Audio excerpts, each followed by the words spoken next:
breath. Om Agyana Timiranda Syagananjana Shalakaya Chakshur Unmilitam Yenata Smai Shri Gurave Namaha. Shri Chaitanya Manobishtam Stapitam Yena Bhutale Svaya Rupa Kadama Yam Dadati Svapadantikam Vancha Kalpatarubhyascha Kripa Sinubhya Eva Chapatitanam Pavane Bhyo Vaishnava Bhyo Namo Namaha. Jaya Shri Krishna Chaitanya Prabhu Nityananda Shri Advaita Gadadhara Shri Vasti Gaura Bhakta Vrinda. Hare Krishna, Krishna Krishna, Hare Hare, Hare Rama, Rama Rama, Hare Hare. Hare Bo. Okay.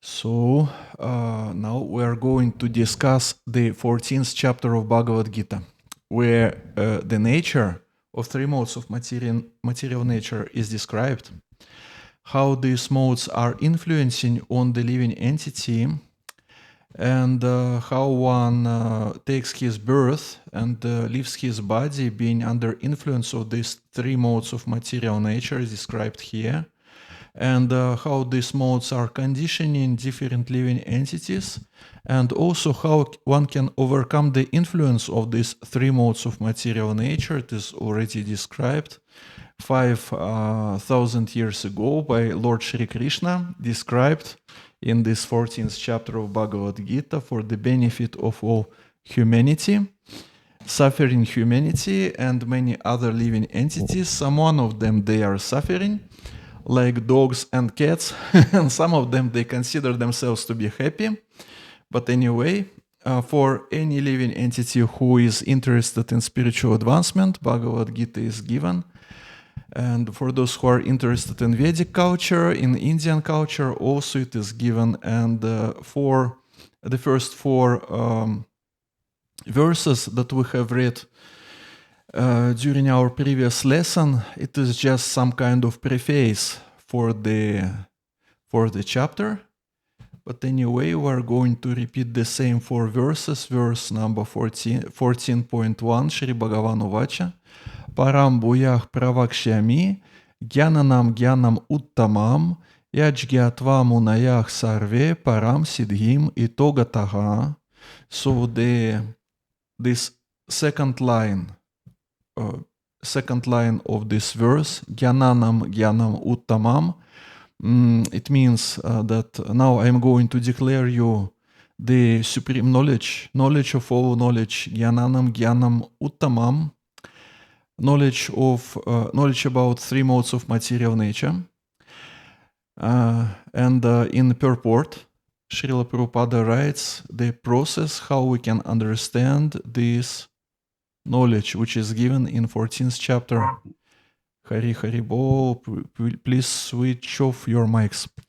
If one understands this chapter through the process of philosophical speculation, he will come to an understanding of devotional service. In the 13th chapter, it was clearly explained that by humbly developing knowledge, one may possibly be freed from material entanglement. It has also been explained that it is due to association with the modes of nature that the living entity is entangled in this material world. Means we are under influence of these three modes, and our association with these three modes is going on till time immemorial, and the more we associate, the more we become entangled. That's why it is so important to chant holy names. Hare Krishna, Krishna Krishna, Hare Hare, Hare Rama, Rama Rama, Hare Hare. Holy names, they don't belong to mode of ignorance or to mode of passion or to mode of goodness. It is transcendental Mahamantra, which is non-different from Krishna himself. And in this purport, it is recommended to understand this nature of three modes or three gunas through the process of philosophical speculation. And because of that, we are going to open this Srila Prabhupada quotes book, where Srila Prabhupada explains what does it mean philosophical speculation. It is quite important point because this word combination, philosophical speculation. Likely you have heard another word combination, mental speculation. There is mental speculation, there is philosophical speculation. It is not the same, and Srila Prabhupada explains this in his letter to Chaturbush, which he wrote in January of 1972 in Mumbai, in Bombay. As for the difference between mental speculation and philosophical speculation, we take it that everything is known by psychological action of the mind, so that philosophical speculation is the same as mental speculation if it is merely the random or haphazard activity of the brain to understand everything and making theories, ifs and maybes. Srila Prabhupada was many times he was emphasizing that modern science, materialistic science, is based on theories, hypotheses, and numerous maybes. Maybe it is so, maybe it is not, and so on. But if philosophical speculation is directed by Shastra and Guru, and if the goal of such philosophical attempts is to achieve Vishnu, then that philosophical speculation is not mental speculation. It is just like this. Krishna says in Bhagavad Gita that I am the taste of water. Philosophical speculation in the accepted sense then means to try to understand under the direction of Shastra and Guru just how Krishna is the taste of water. By the way, let's drink the water. It is good for brain to drink water time to time when we are trying to study, because it will help us to understand it, because this brain activity will go better. So philosophical speculation, mental speculation. Mental speculation means I think so, maybe it is so, maybe yes, maybe no. It is only based on our own ideas. Philosophical speculation means it is also some kind of assumption. It is also some kind of maybe. But this maybe is based on Guru and Shastra. Means we have to get some knowledge from sacred scriptures. We have to get the logic of Shastra. There is such a thing like logic of Shastra and methodology of studying Shastra.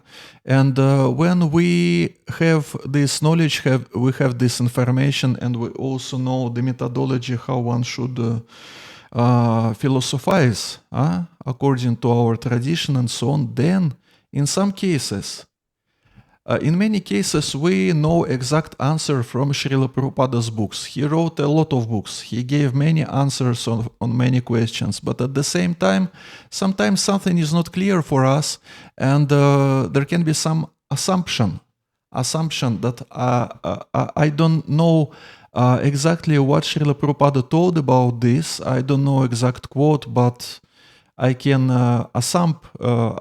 make an assumption that maybe.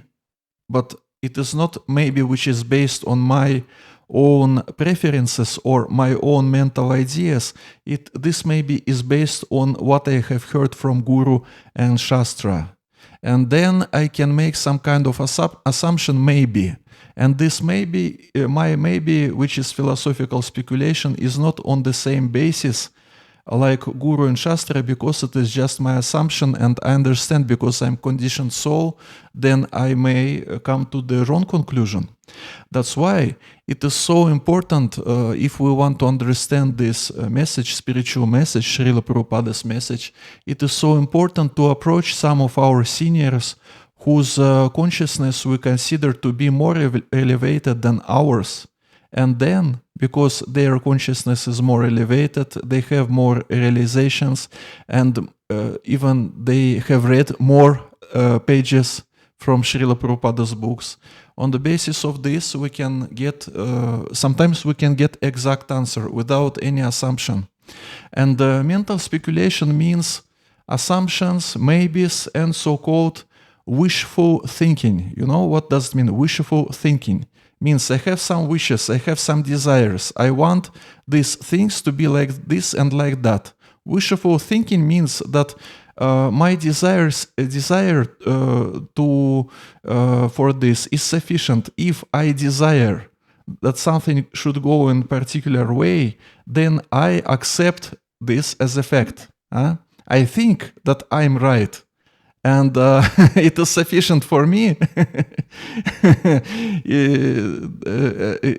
and I accept it as a reality. Or, wishful thinking. There are some problems in someone's life, but he is trying to hide these problems from himself. He is trying to say everything is nice in my life, and he is trying to accept his idea of his so-called nice life as reality, but it is not reality. It is called wishful thinking. And conditioned soul is quite inclined for wishful thinking. There is a wish, there is a desire, very deep desire, which because of this desire we're here in samsara, the desire to be Bhoktaram Yagya Tapasam Sarvaloka Maheshwaram, Suhridam Sarva Bhutanam, to be the supreme. This is the desire, and from this desire different ideas comes, like for example, this world belongs to people. This is illusion. This illusion is mentioned in one of the purports to 18th chapter of Bhagavad Gita, but it is illusion. And some of philosophers or ideologists, they can construct even the whole ideologies just on the basis of this idea that I would like to be Ishvara. And that's why our philosophy is that everything is for people, and animals are also given to people for them to eat the flesh of these animals. It is given to people just for them to eat it, and so on and so on. It is called wishful thinking. And Krishna consciousness, it is the opposite process. We are trying to understand what are the wishes or desires of Supreme Lord Shri Krishna. And we are trying to synchronize our consciousness with his desires. It is our process. So philosophical speculation, it is also speculation, but it is based on guru, sadhu, shastra, and sometimes we can commit mistakes. Like for example, in Shri Shapanishad, there is an example.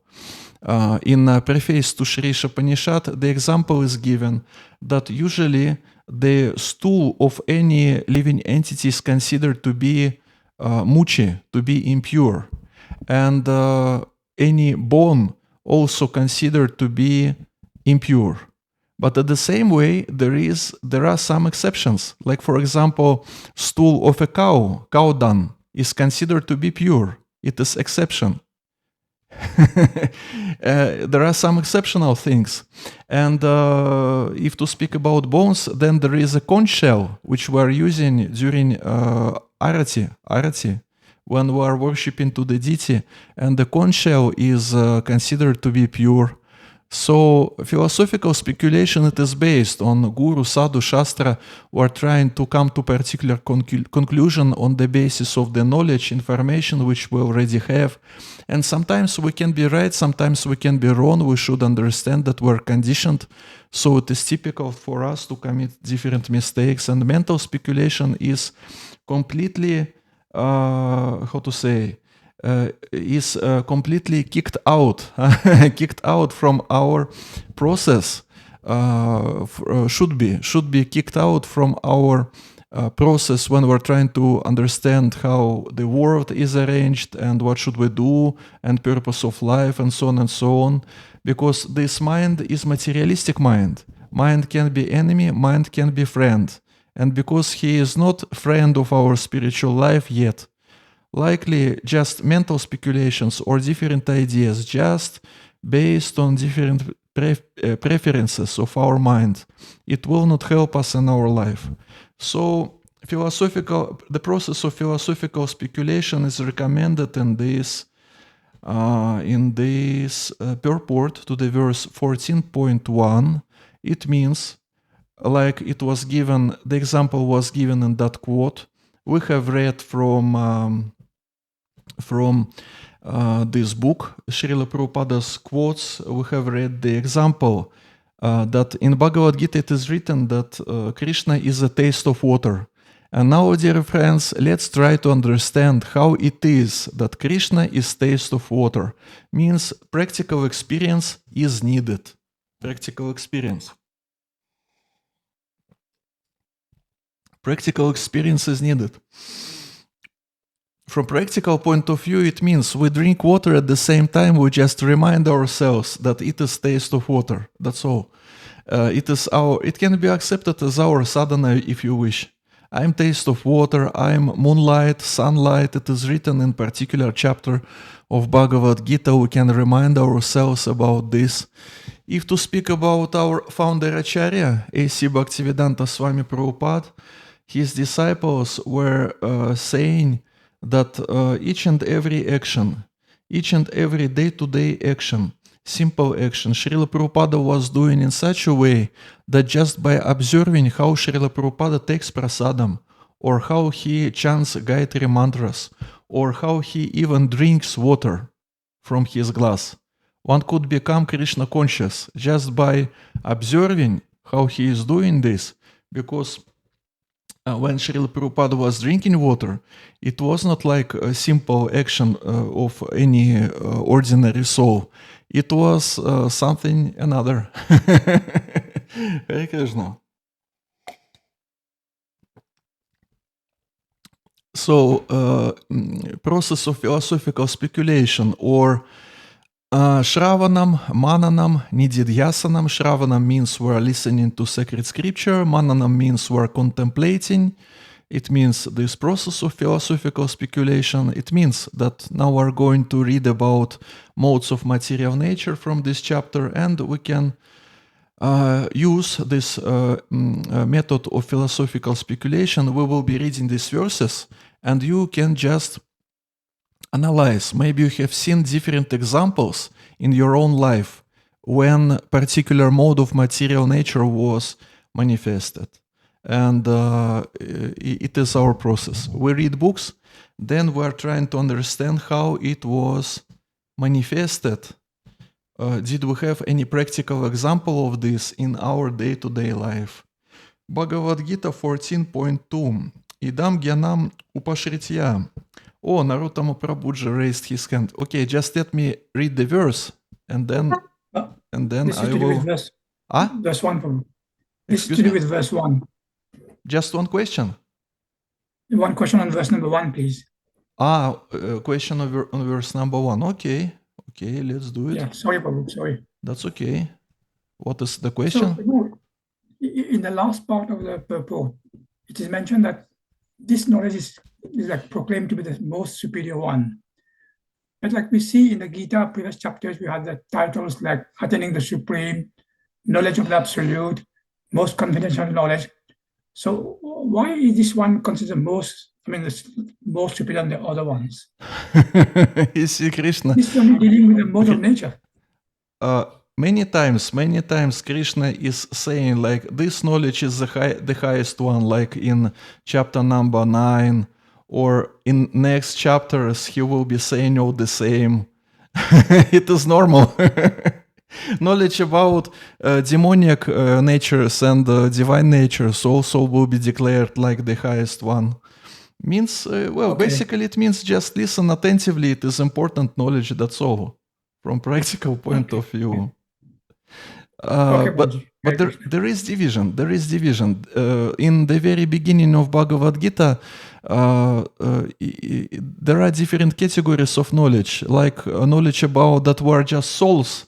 It is one category, but the highest, the category which is higher is to understand that we are not just souls, but we are parts and parcels of Krishna who are meant to serve him. And there is a much more higher knowledge. It means the knowledge of pure devotional service. Not just service, but pure devotional service. So there are different levels of knowledge. And it is the last 6 chapters of Bhagavad Gita. So again and again, Krishna emphasizes that this knowledge is very important.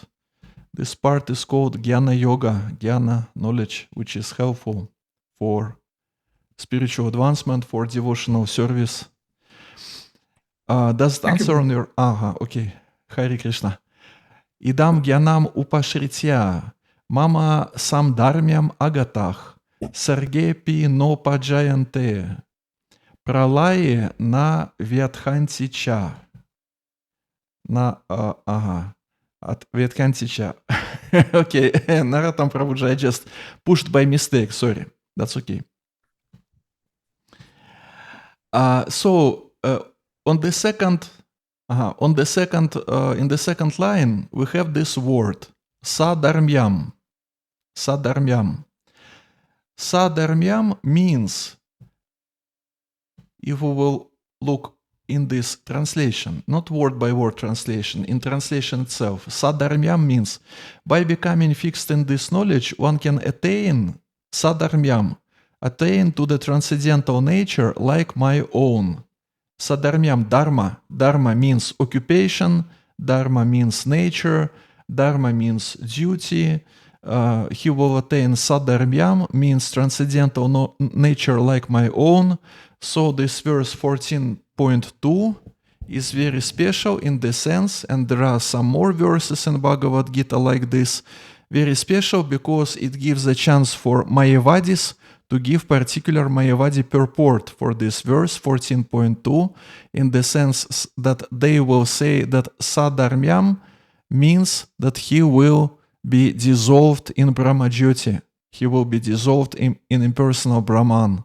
And in purport, Srila Prabhupada explains that our philosophy, which is called Achintya Bheda Abheda Tattva, likely you know this term, Achintya Bheda Abheda Tattva, which means that qualitatively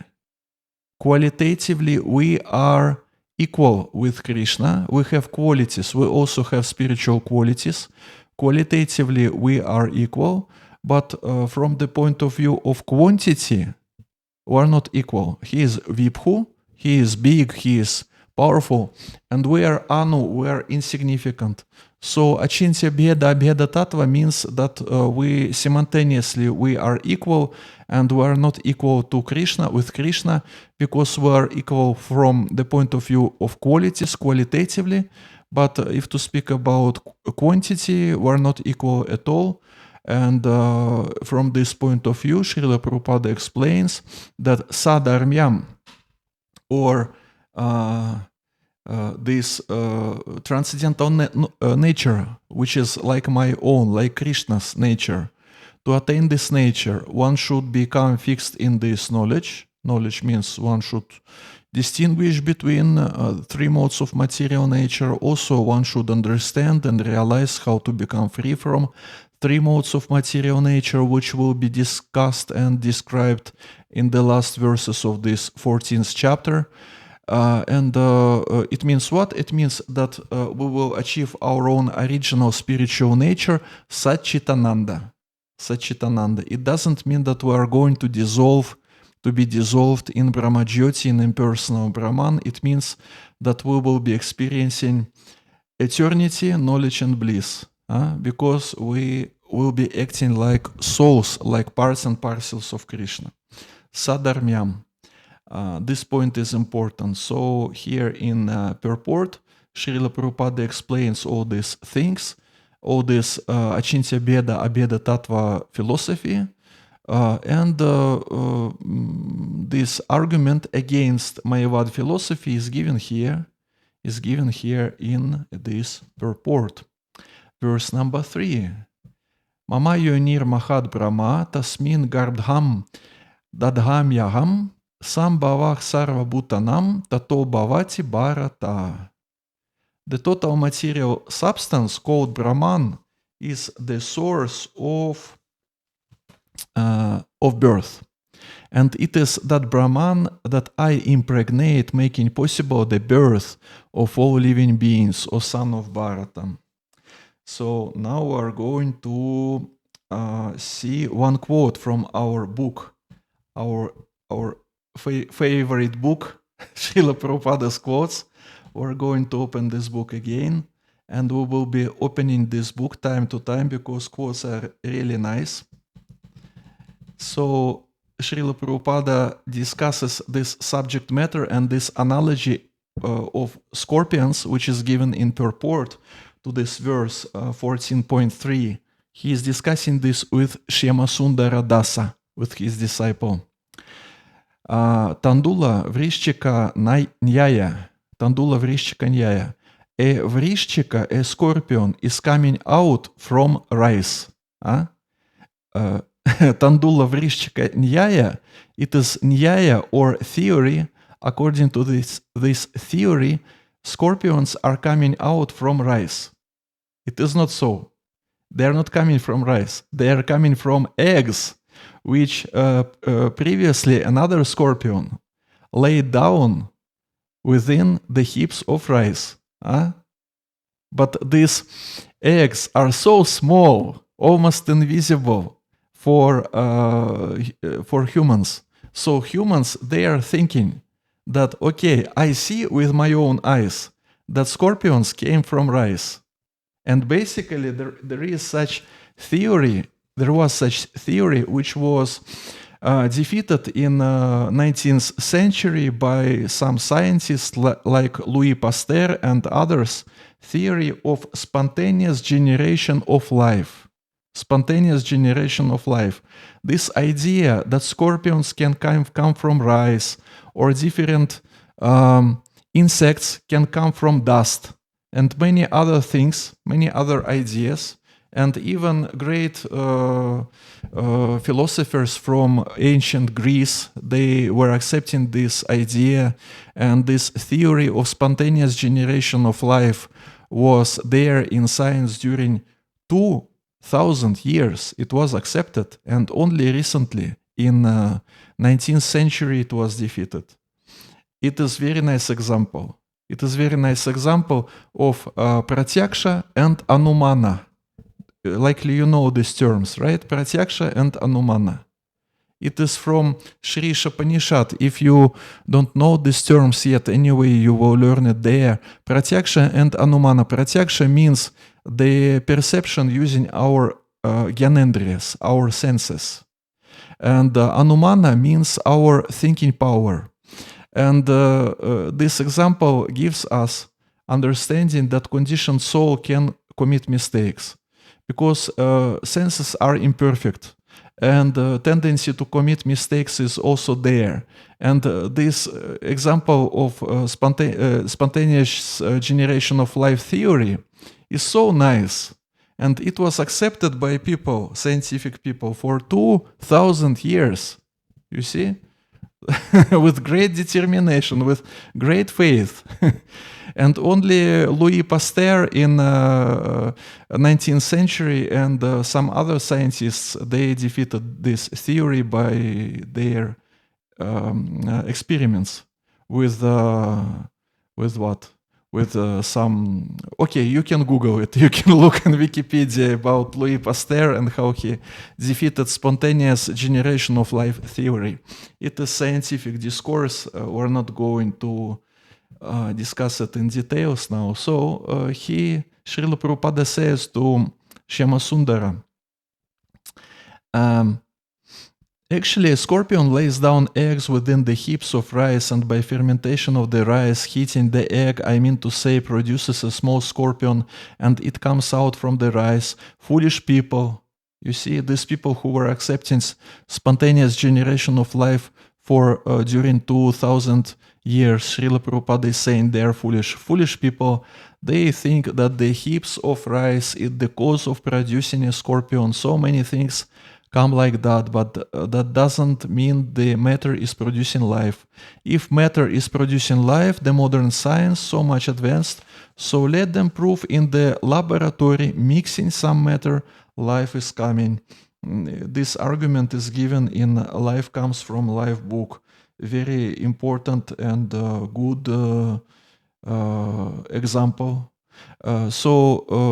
This example, this analogy of a scorpion is given in purport, and the analogy explains us that living entities are here in material bodies, but it is because of Supreme Lord Shri Krishna who impregnates these material bodies with souls, his parts and parcels.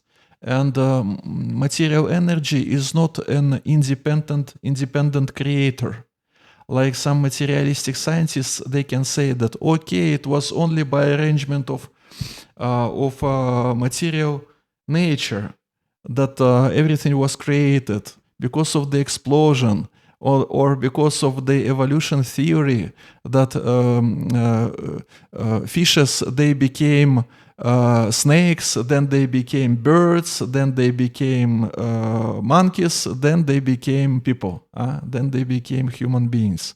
And it was done only because of the nature. Nature is doing something. No, all 8,400,000 species of life, they exist simultaneously. And it is not that one form of life comes from another form of life. All these forms of life are created by Lord Brahma, and living entity is just transmigrating from one form to another according to his karma, according to his desires. It is arranged in absolutely another way. Sarva yonishu kaunteya, murtaях sambhavantiyah, tasam brahma mahad yonir, aham bija pradach pita. Aham bija pradach pita, very important line. Aham bija pradach pita. Krishna is saying about himself that he is a seed-giving father. He gives lives to each and every living entity. This idea of a Supreme Lord as a father is very typical for Christianity. Someone could say that it is only Christian idea, but this idea is expressed here in Bhagavad Gita much more earlier. 5,000 years ago, Krishna explains it about himself, that he is seed-giving father. And his father, it means that from a spiritual point of view, there is no inferior living entity. There is no superior living entity from spiritual point of view, because before this spiritual father loves everyone.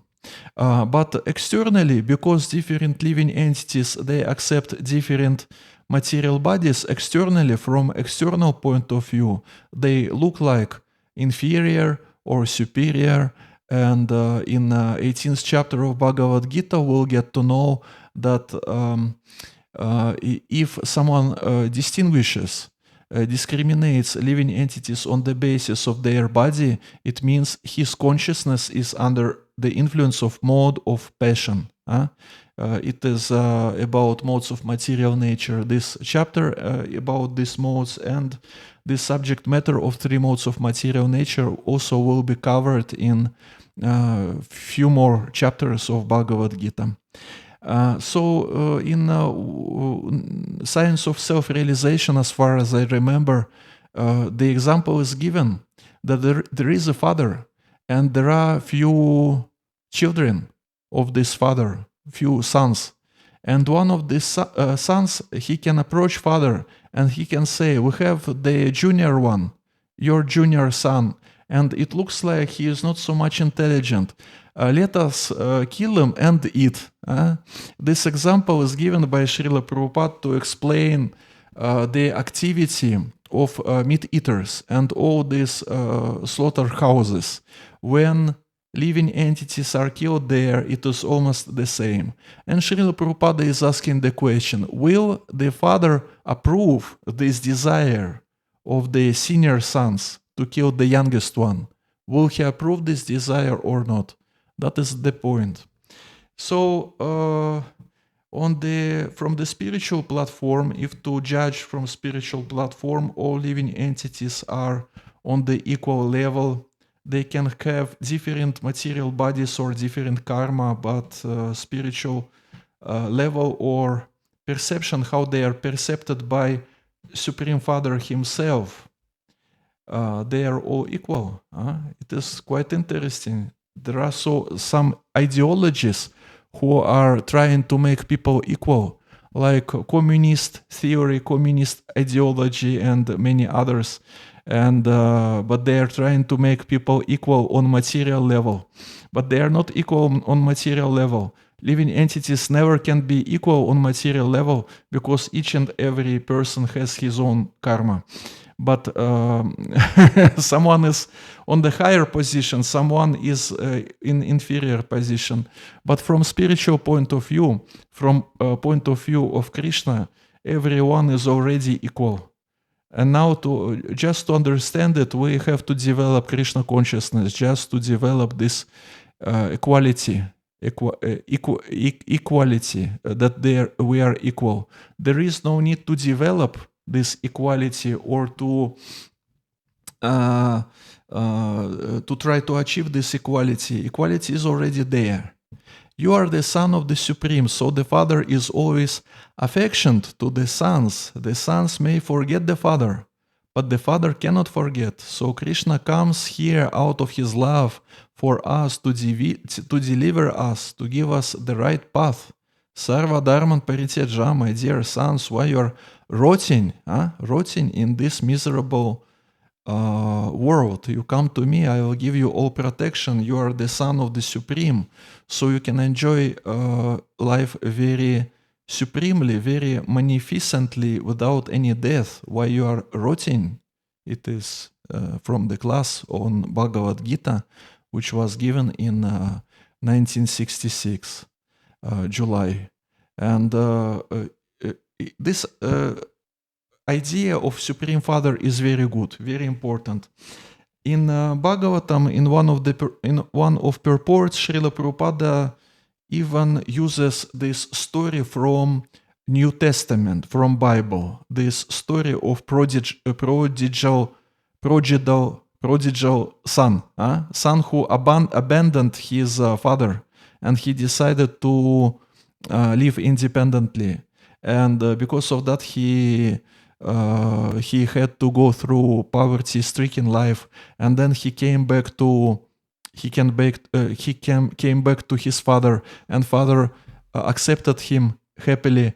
And his brothers who were staying at that house and they didn't abandon father, they were blaming that son, that why did you go?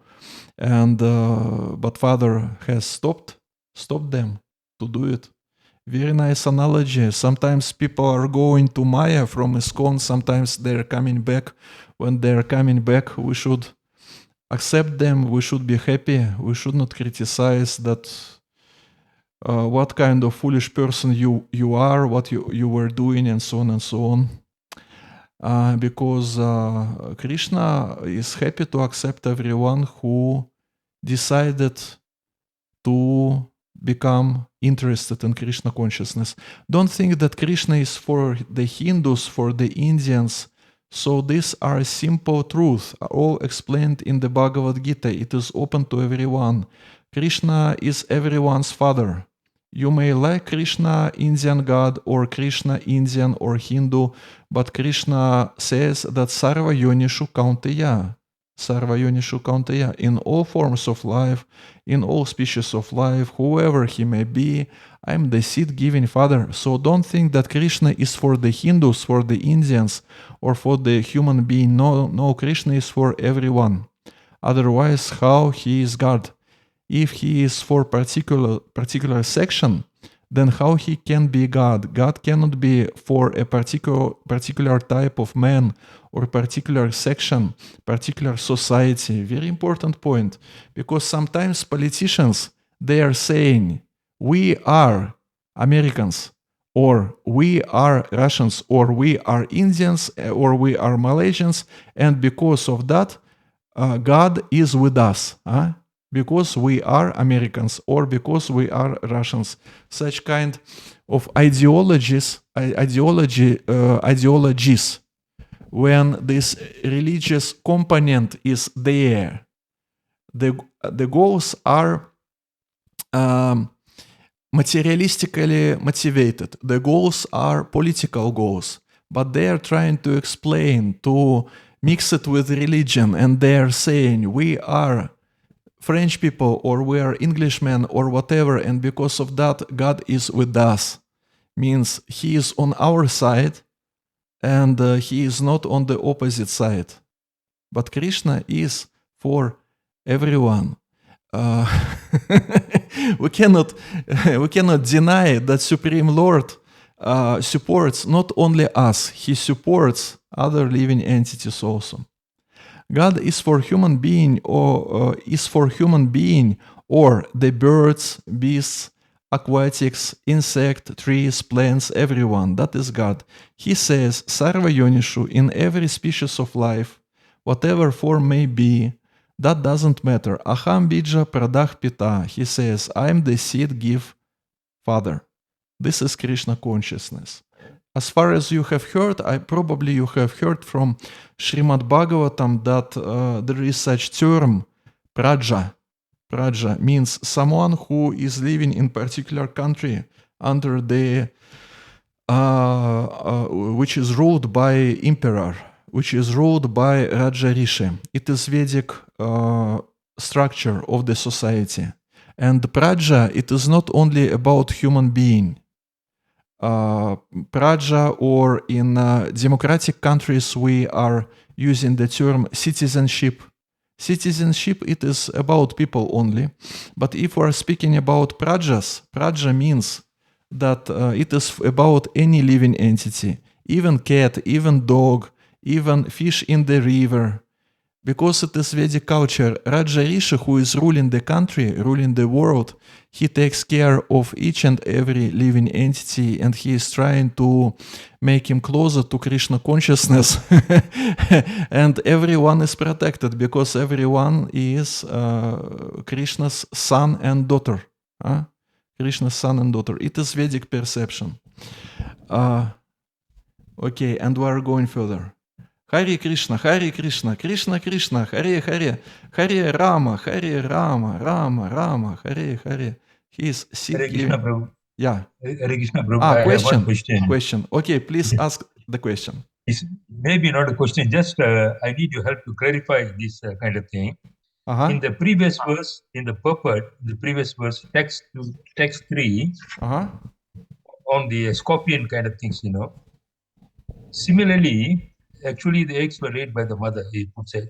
Similarly, material nature is not the cause of the birth of the living entities. Coming to the next chapter, the first 2 lines, the living entities are combinations of material nature and spiritual nature. How do we understand this, Prabhu? Combination of spiritual nature and material nature, like when we were discussing 13th chapter, at the end of this discussion, in the last verses, we have mentioned that matter and spirit, they are not mixed. Like oil and water, you cannot mix. So the same way, matter and spirit, they are not mixing together. They are connected using ahankar. It is one of the subtle elements of creation. And because of that, it goes all together. Because of that, we can feel what our material body experiences. But soul, eternal soul, is indestructible and cannot be influenced by any mode of material nature, cannot be influenced by matter. Because of that, we are saying that it goes separately, one from another. So we're going to discuss three modes of material nature now, and these 3 modes, they also don't influence on the soul, but they influence on the consciousness, which is the symptom of the soul. You see? Soul itself is not influenced, but the source of our consciousness is the soul. And this consciousness, which is manifested because of the presence of the soul in the body, this consciousness is covered by 3 modes of material nature, according to our lifestyle, our type of body, our species of life, all these things. Does that mean that our body is a material nature, Prabhu? Yes, of course. Material, it is material nature, it is material energy. It means everything which belongs to material nature is manifesting itself in a particular mode of nature, or better to say, in particular combination of modes of material nature, because these modes of material nature in material world are always mixed. You cannot extract pure tamagun or pure rajagun. Everything is mixed. The question is, what is proportion? That is the point. It is. We are also going to discuss these points also in this chapter. It means that my understanding, sorry, Prabhu, it means that the spiritual soul combined with the material body becomes a person.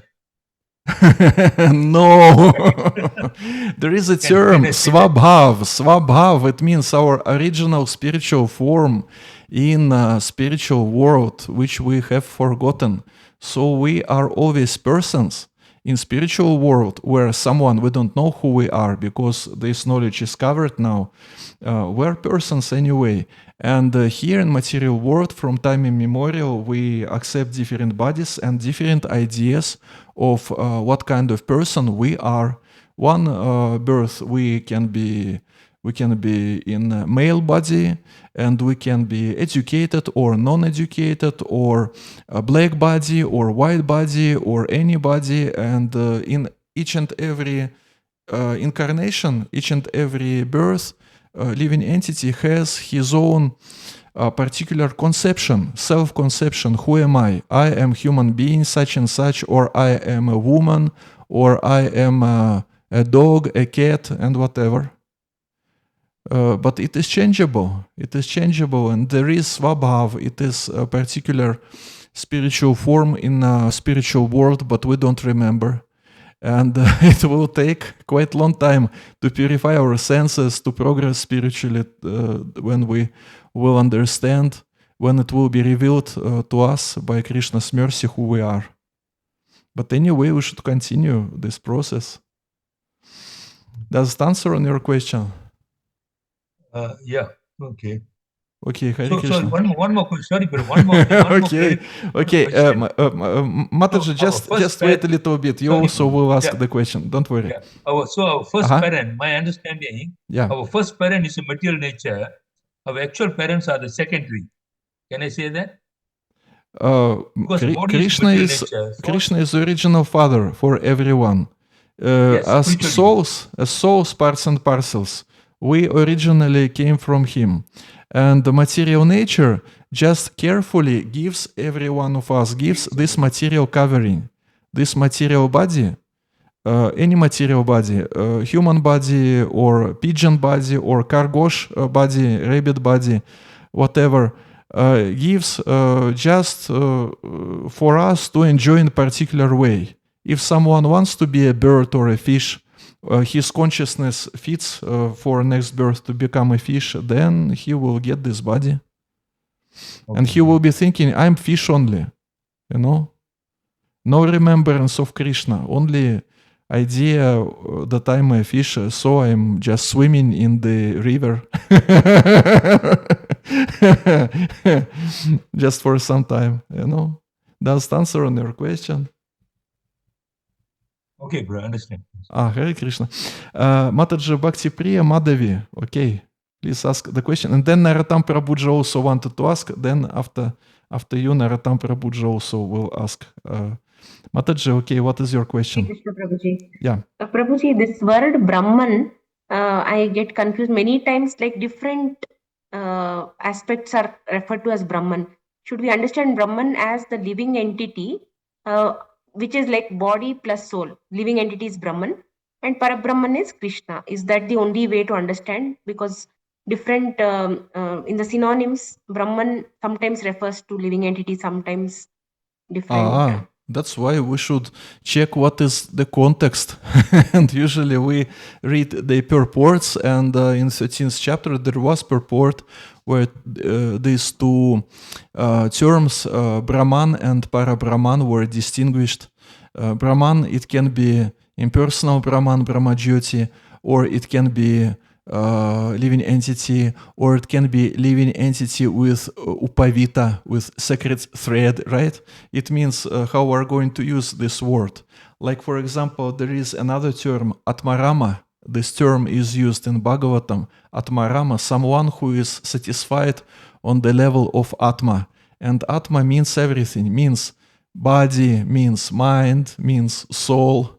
In Srimad Bhagavatam, Atmarama means self-realized soul, someone who is satisfied on the level of spiritual self-realization. But at the same time, if we consider Atma to be body, then Atmarama means someone who is just happy because of sleeping, eating, mating, defending, you know? It depends. That's why these purports are given. Otherwise, without these purports, we wouldn't understand anything. Yeah. Thank you, Prabhuji. Hare Krishna. Hare Krishna Mataji. Narottam Prabhuji, Hare Krishna. Hare Krishna Prabhuji. Mhm. Just coming back to this question by Dwarkadesh Prabhu, because I think the answer is given already in that purport where you explain yourself that the material nature is the mother, so it provides the body. Yeah. And the seed-giving process is the spiritual process, because the seed-giving process is actually the part and parcel of Krishna with the spirit soul, Mhm. and it has to take a body Yeah. to repay his past deeds, whatever. Yeah. So Yes. coming to this material world, it has to have a material covering. Mhm. So this is the material nature, and the spiritual nature is the seed-giving process, which is the soul being placed into that particular body based on his past karma. Yeah. Right. Very nice. This is how I understand it. Dwarkadish Prabhuji, did it become more clear now? I don't know the same, Prabhu. No, Yeah, it yeah, is Prabhu, it I is think everything nice that you've explained. So did it make Good, more good, clear Prabhu. for you? Huh? Yeah, good. One Good. thing, Prabhu, what I understand here, yeah. Okay. What I see that the body is a material nature. Yeah. The parents are the cause for producing the body. Mm-hmm. That's because of the material nature. When the soul departs from the body, it becomes perishable because it is related to the material nature. No, Something like that. soul cannot be perishable. Soul is never perishable. No, I'm not soul. I'm talking the body. The body is perishable. Body is perishable. Yes. Yeah. Soul is from the supreme law. It is, ever eternal. So what I'm trying to say, sorry, bro, my apologies. Yeah, that's What I'm right. trying to That's say right. is, Yeah. material nature is the first creator Uh-huh. using the parent as a secondary source to create the body according to the karma related issues. Yeah, it is much more better to put material nature on the second place and Krishna on the first one. It would be Right. 100% proper. That's right. Right. If we're trying to understand who from these two parents is more important, Krishna is more important, of course. Parts and parcels are coming from Krishna, but material nature is also coming from Krishna, by the way. Aham sarvasya prabhavo, matah sarvam pravartate, 10th chapter of Bhagavad Gita. So it is combination of energies, marginal energy, tatastha shakti means living entities, and external energy, material energy. It is combined all together. By its nature, it is two different energies. They cannot be mixed. But because of ahankar, living entity considers himself to be body. So technically, Krishna makes possible to not to mix, but to make some kind of connection. To make some kind of connection between soul and material body. And we're going further and further. We have the verse. Just one moment. The verse number 5. Very interesting discussion, right? Very interesting discussion. So, verses, you can write it down if you wish. Verses from 5 to 9, from 14th chapter, verses from 5 to 9. The process how modes of material nature are binding the pure soul. This process is described. How soul is bound, how it becomes, how it happens, that soul is bound by modes of material nature. We're going to study to understand how it works.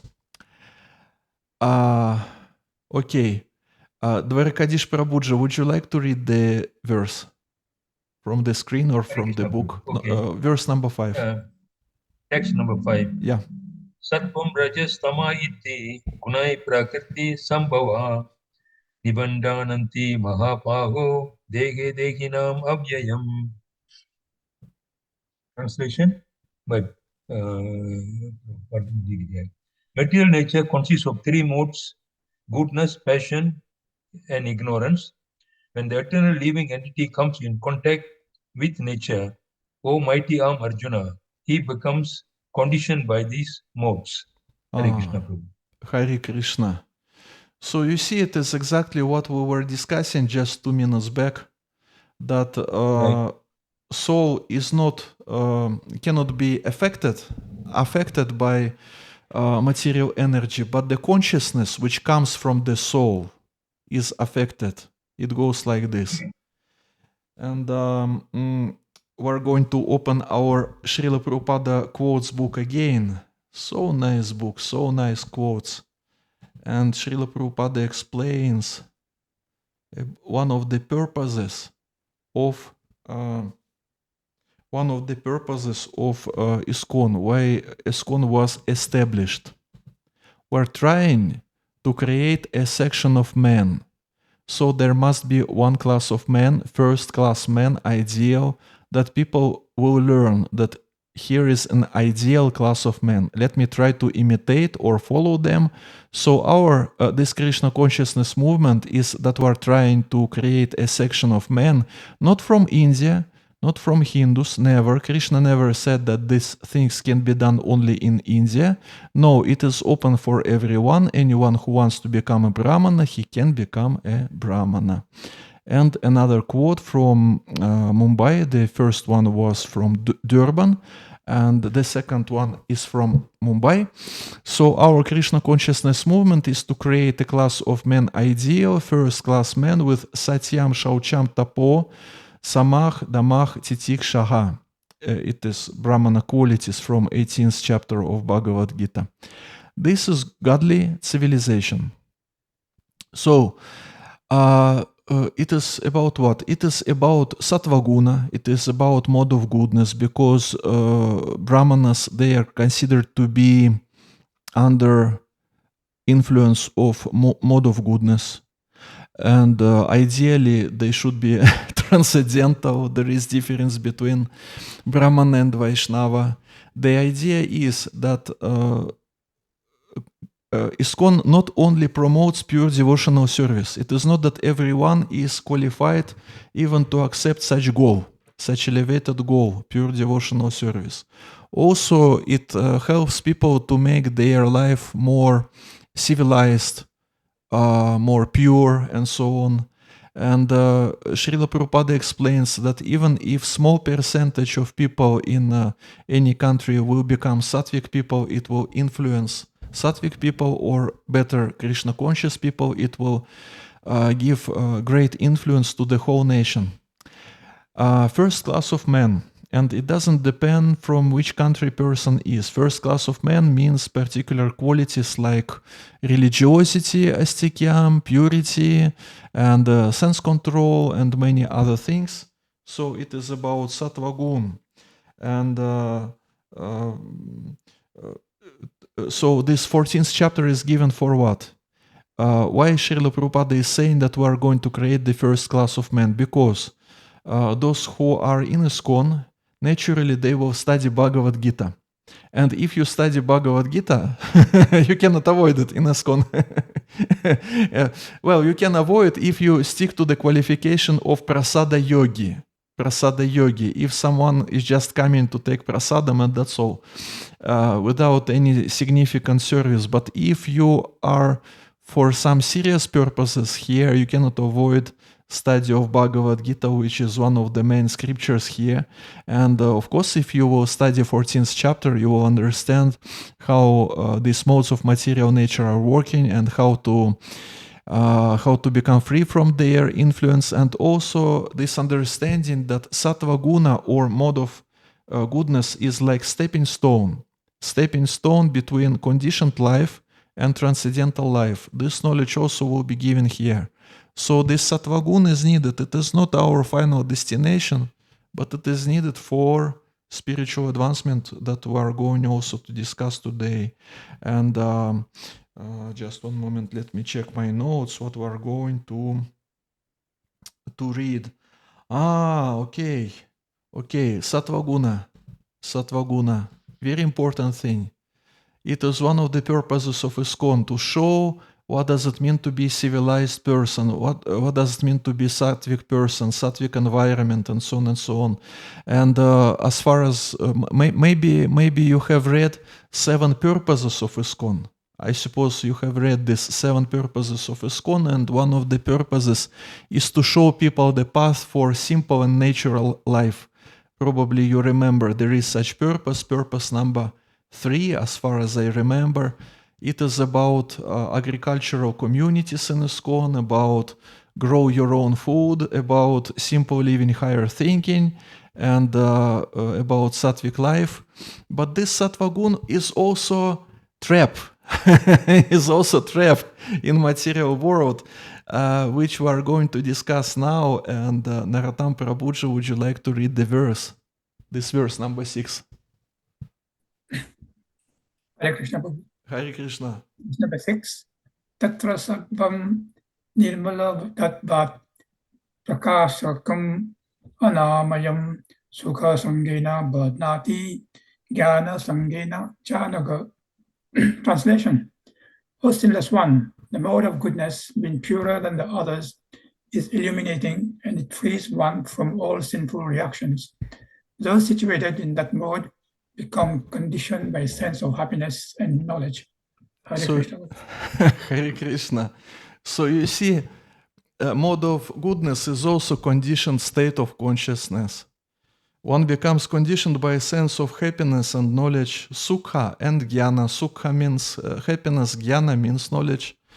And it is the trap. You like this taste of life, to be happy, to have harmonious life, to be knowledgeable. And because of that, because of the desire to have this lifestyle, living entity has to take birth again and again.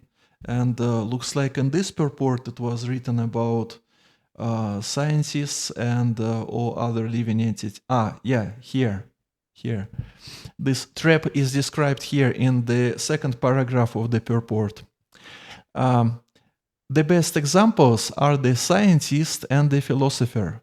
Each is very proud of his knowledge, and because they generally improve their living conditions, they feel a sort of material happiness. This sense of advanced happiness and conditioned life makes them bound by the mode of goodness of material nature.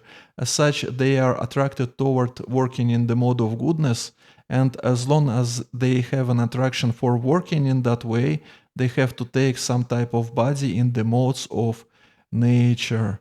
So you see, it is also bondage.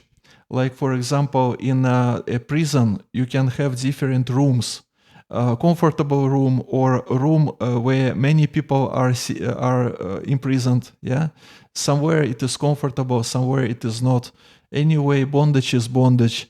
And sukha, jnana, one becomes conditioned with happiness and knowledge, and there is one more trap, one becomes proud.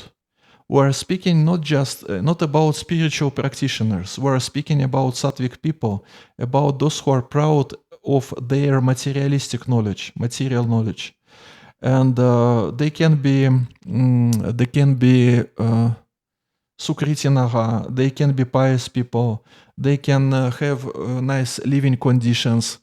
And pride is there. If person is materialistic person, and if he is nicely situated in his life, and if he is more knowledgeable, rich, and his life is more harmonious than others, then usually people become proud, and it is also not so nice for their spiritual advancement. It is great impediment on the spiritual path.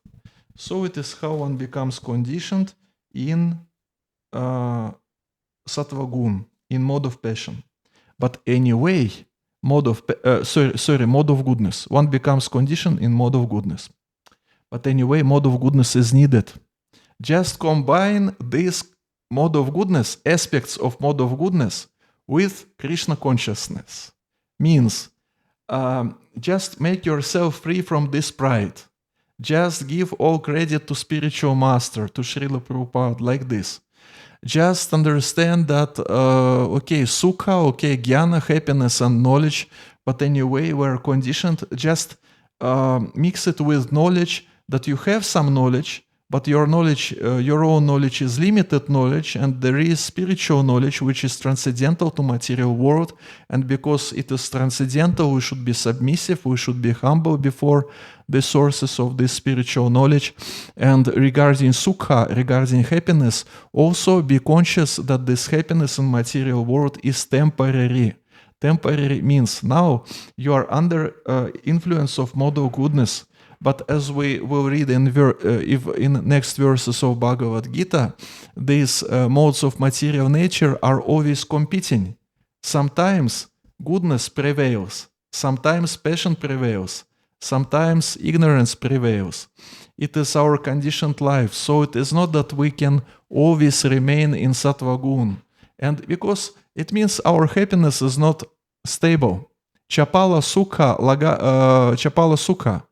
means flickering happiness. Today it is here, tomorrow it is not. It is so changeable, so changeable. But anyway, sattvaguna is needed. If we will mix it with proper knowledge, then it is good. And because of that, I would like to recommend you this book, which is called Sattvic Revolution. Sattvic Revolution. I have found this book in Indira Gandhi airport in Delhi when I was going back from India to Kyrgyzstan. I have a physical copy, and I will share PDF file with this book with you also, don't worry.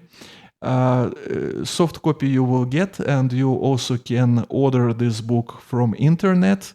It will cost about 800 rupees, Indian rupees, something about this. Just calculate how it will be in Malaysian currency. I don't know what is currency rate. In Indian rupees, it will be 800 rupees. 7 life-changing habits to discover peak health and joy.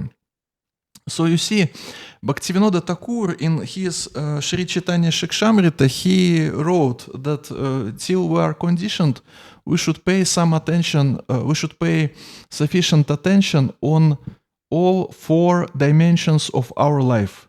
Physical dimension, psychological dimension, social dimension, and spiritual dimension. Otherwise, our life will be imbalanced, and it means that there will be trouble to progress spiritually on for long term, because health can be destroyed and so on and so on. So one should take care of all 4 dimensions of his life. So in this book, I will show you the summary of this book, and then we will go back to Srila Prabhupada's Bhagavad Gita.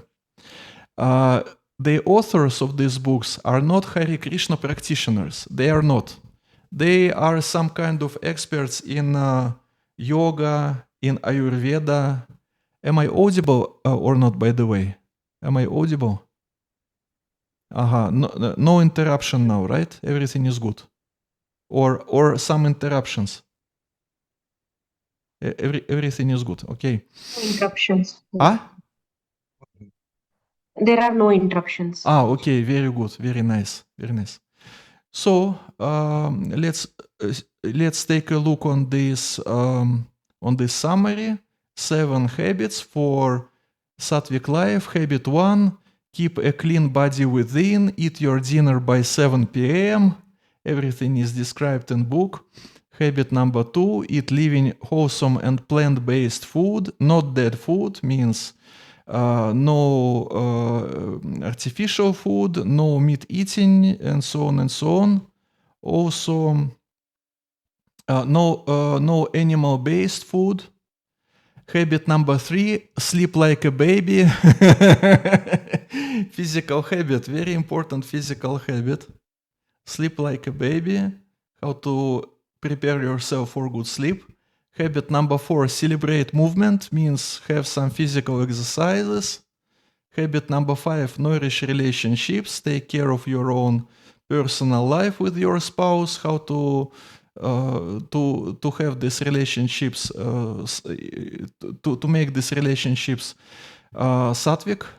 Then, just one moment, just let me push one button, just Hare Krishna, Hare Krishna. Because you see, from your, I'm speaking to you and you are saying there is no interruption, but I'm looking on my video and I see that video becomes frozen sometimes. So because of that, I will open it again. Just one moment. Okay.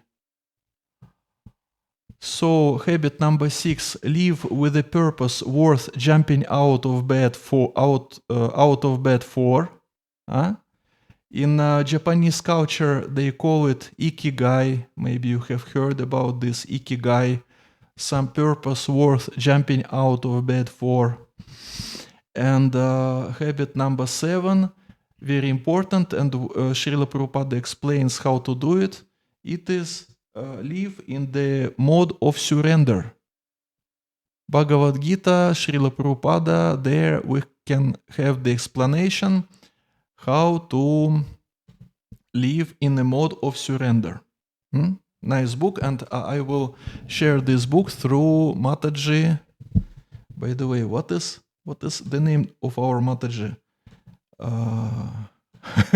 Sorry, I forgot the name of the Mataji. Krishna Kishori Mataji. Krishna Kishori Mataji. Krishna Kishori, that's right. Krishna Kishori. I will send her and she will send you this book. Because you see, Sattva Gun is presented on different levels. We have read this verse from 13th chapter of Bhagavad Gita that there is Annamaya, Pranamaya, Manamaya, maybe you remember, level of body, level of living force, prana, and mind and intelligence, and then soul. So our lifestyle can be presented in different modes of material nature. For example, one can be sattvic on the level of his body. He can take healthy food, but his mentality can be tamasic mentality, for example. Or he can be tamasic on the level of prana, means he doesn't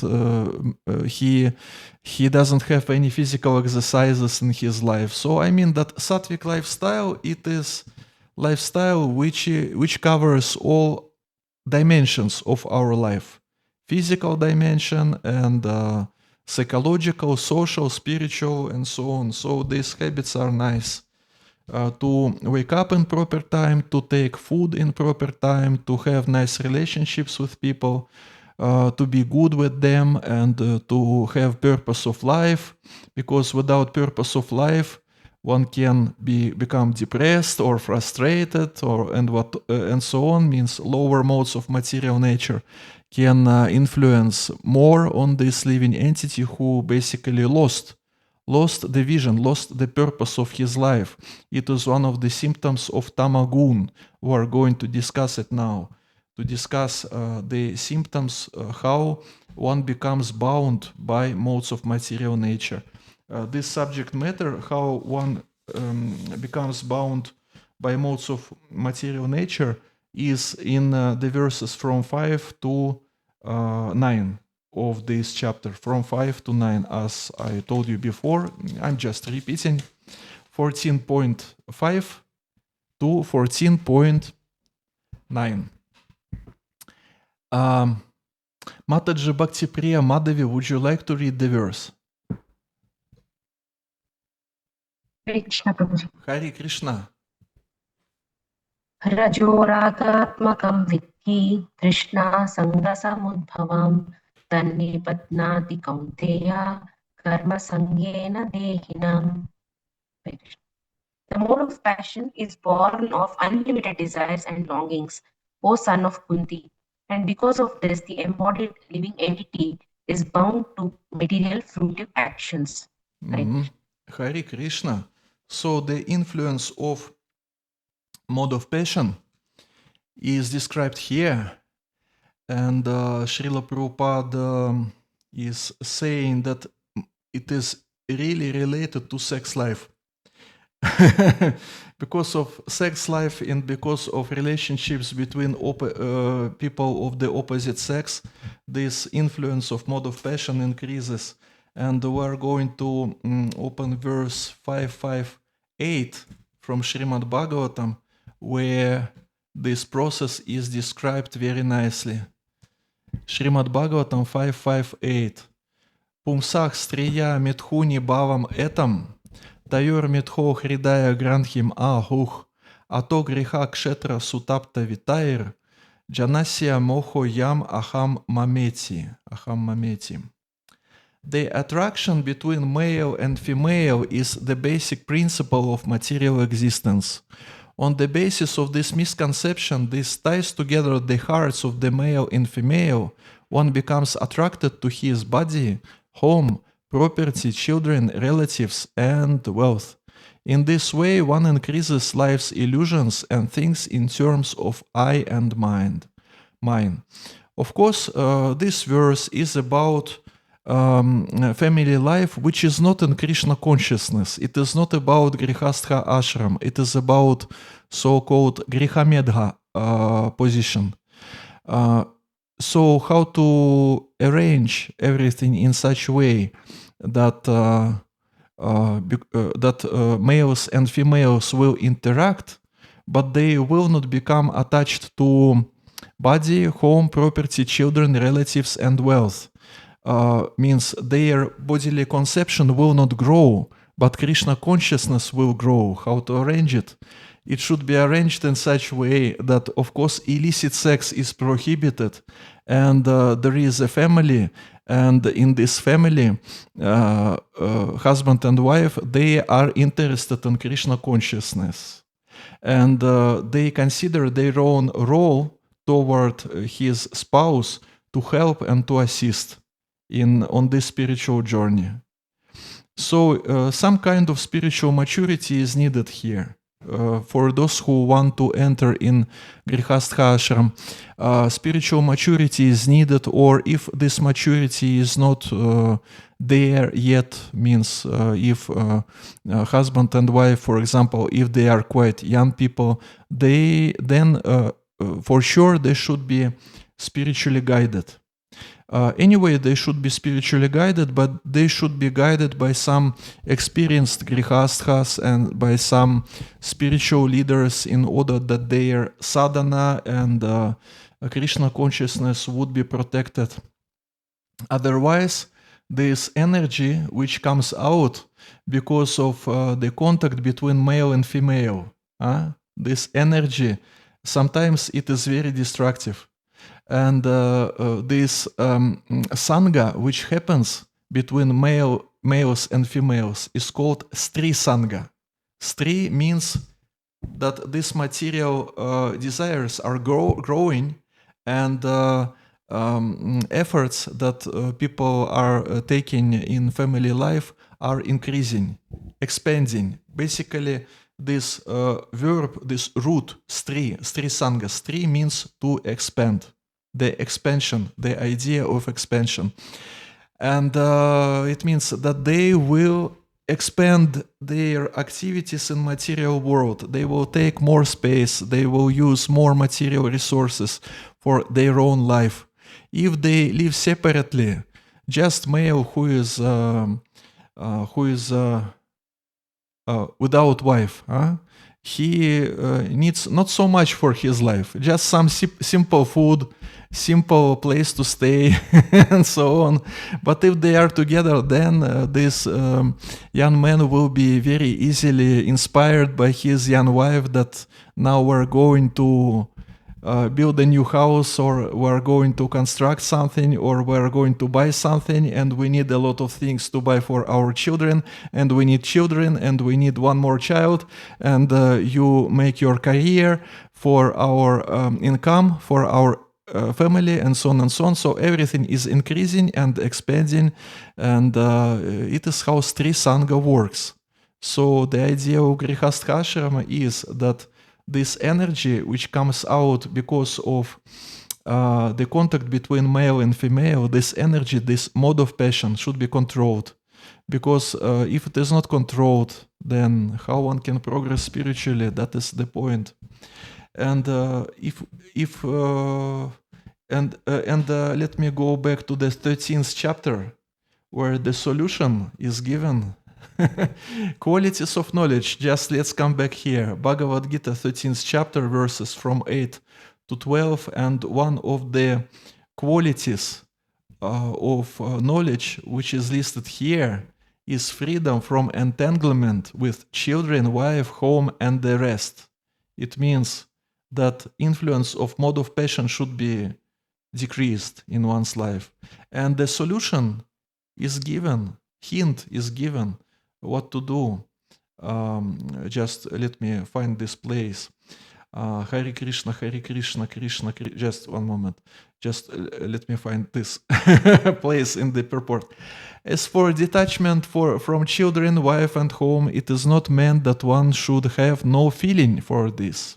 They are natural objects of affection. But when they are not favorable to spiritual progress, then one should not be attached to them. The best process for making the home pleasant is Krishna consciousness. If one is in full Krishna consciousness, he can make his home very happy, because this process of Krishna consciousness is very easy. One needs only chant Hare Krishna, Krishna Krishna, Hare Hare, Hare Rama, Rama Rama, Hare Hare. Accept the remnants of foodstuffs offered to Krishna, have some discussion on books like Bhagavad Gita and Srimad Bhagavatam, and engage oneself in deity worship. These four things will make one happy. One should train the members of his family in this way. Again, 4 processes. The first process is to chant holy names. The second one, to accept prasadam. The third one is to read books. And the fourth is to do deity worship. So basically, Grihastha ashram is possible only if both of them, husband and wife, voluntarily want to progress in Krishna consciousness. It is mainly a question of their desire, determination. If someone wants to progress, another doesn't want, then it is some kind of disturbance, some kind of problem. But because I'm not Grihastha, I'm not qualified to give the advices how to solve all these multiple troubles that people face in this position. Anyway, even Srila Prabhupada could not convince his wife to practice Krishna consciousness seriously, what we can say. So sometimes it is successful, sometimes it is not, but success depends on both sides, And then this energy, this Sri Sangha energy, which usually comes out when males and females are attracted to each other, then it is under control. And when it is under control, then everything is good. Like one French writer, he gave definition of love. He told that love, it is not when he and she, they are just looking on each other. The love is when they are looking at the same direction, when they are looking on the same direction. So the idea is that both of them, they should have a desire to progress spiritually and to achieve Krishna's lotus feet. If this desire is stable, if consciousness is stable, then they can succeed in this Grihastha ashrama. And we are going to ask Navina Jagannateshwari Mataji to read the next verse, number 8. Hare Krishna. Hare Krishna Prabhu. Tamastu ashnanajam vidi mohanam sarvadehinam pratmadalasya nidarvistam nibandhanati bharata. Okay. Translation. O son of Bharata, know that the mode of darkness born of ignorance is the delusion of all embodied living entities. The result of this mode of madness, indulgence, and sleep, which bind the conditioned soul. Hare Krishna. Hare Krishna. So, tamasic life is described here in this verse. Tamasic life. How tamagun is influencing on the living. Yeah. Oh, thank you very much. Okay. How tamagun is living on is influencing on the living entity. Madness. It is written here. Madness. In their madness, they are very reluctant to make advancement in spiritual understanding. Such people are very lazy.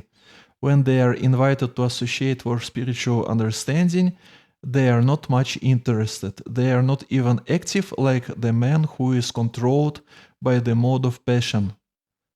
Those who are controlled by the mode of passion, they are expanding their activities, and the source of their activity is the activity itself. And very typical for those who are under influence of Rajagun is that they always consider their happiness to be in future. Means now I have particular goal, I'm going to accomplish it. When I will accomplish my goal, then I will become happy. Then he accomplishes his goal.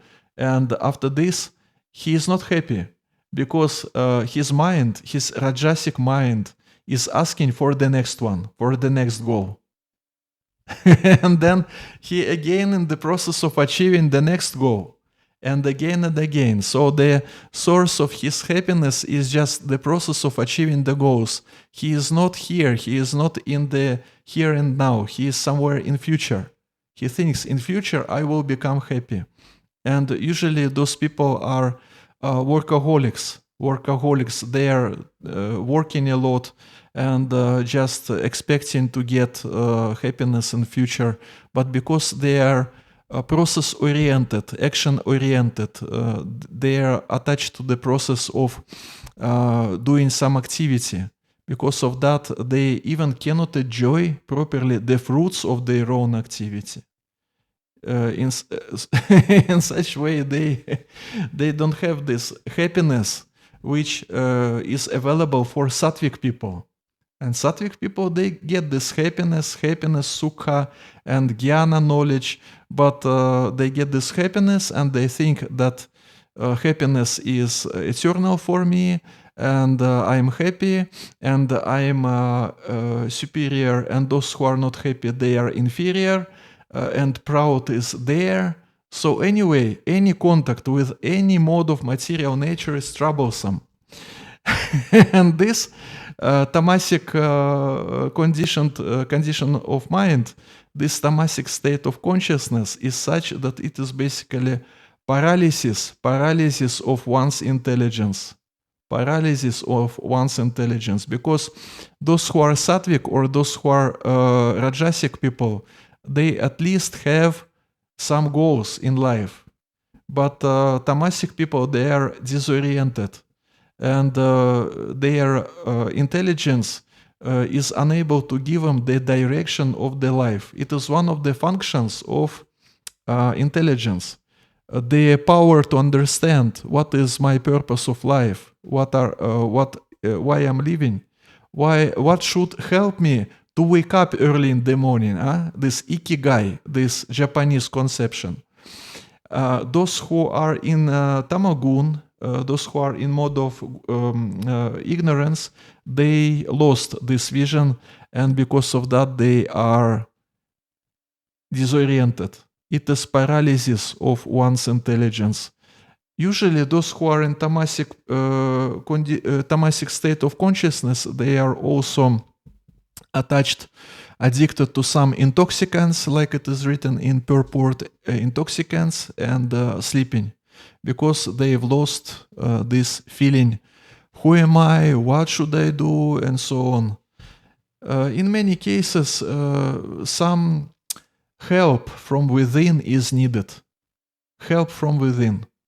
Usually, those who are under influence of this mode, they cannot solve their own problems just by themselves. They have no willpower. And because of that, some help from within is needed. And let's go to the next verse number 9, which we will ask Mataji Kesha Vipalini to read. Hare Krishna. Hare Krishna Prabhu. Swatam Sukhe Sanjati Raja Karmani Vahrata Yanam Auta Tutama Pramede Sanjati Uta. Okay. Translation. O son of Bharata, the mode of goodness conditions one to happiness, passion conditions one to fruitive action, and ignorance covering one's knowledge binds one to madness. Hare Krishna. Hare Krishna. So you see, it is the question of taste. Vishaya vinivartante, niraharasya dehinach, raso varjam raso pyasya param drishtva nivartate. One can have some kind of taste for inferior activities in his heart, like it is said in this verse from 2nd chapter of Bhagavad Gita, and one cannot become free from this taste just by avoiding activities that are related to this taste. Taste to some sinful activities, for example. Someone is trying not to do this, but anyway, mind is thinking about this, and but one can develop higher taste, and in such way he can become free from the inferior one.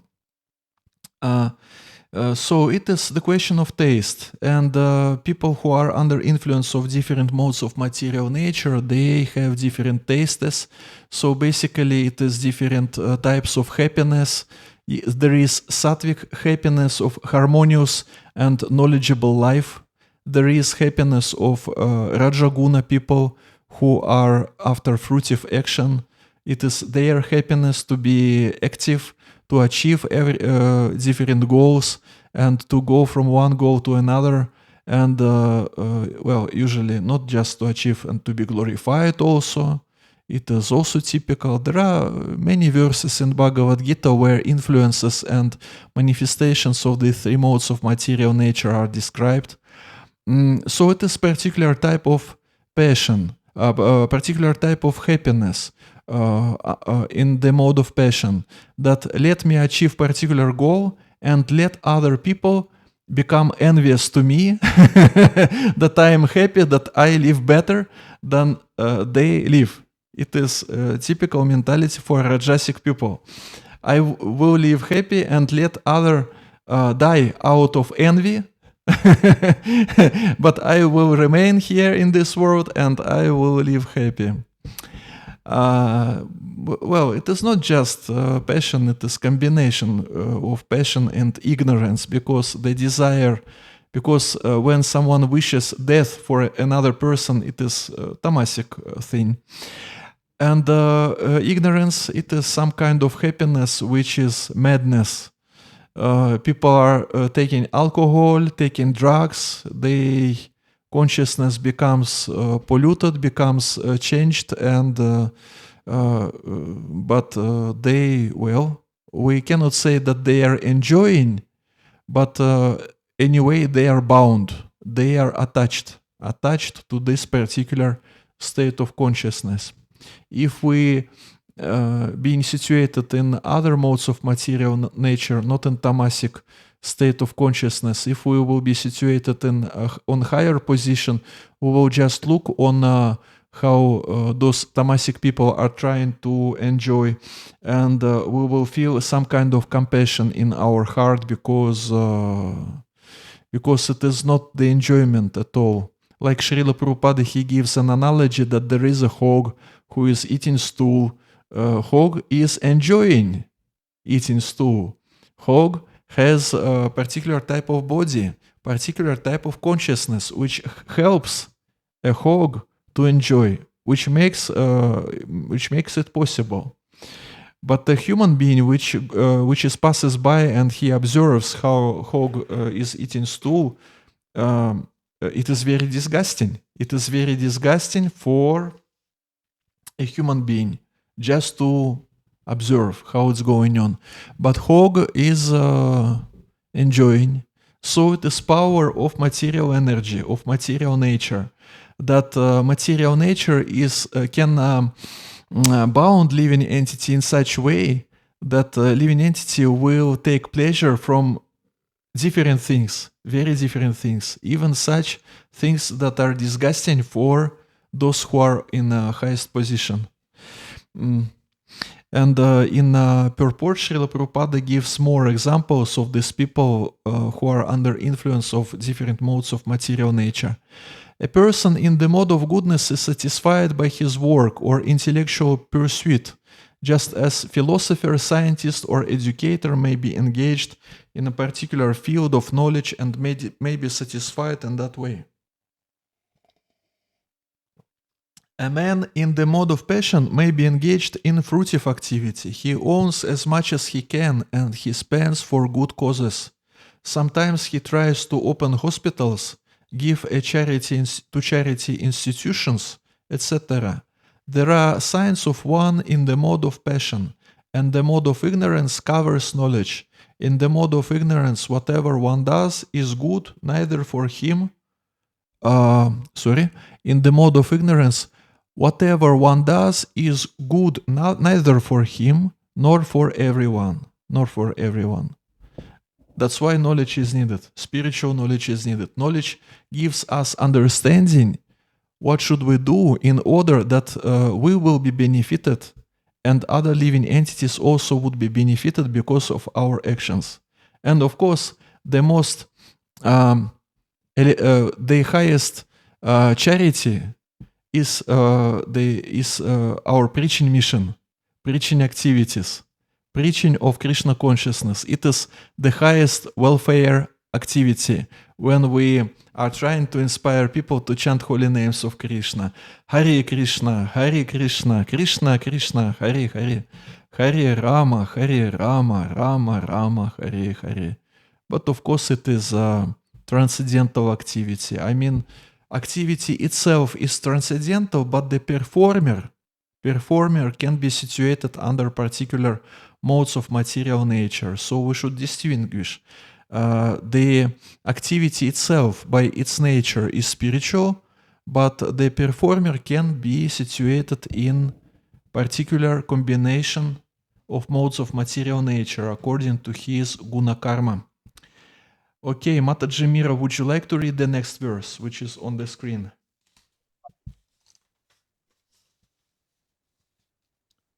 We cannot hear you. What happened? Where is the sound? Haribol. No sound.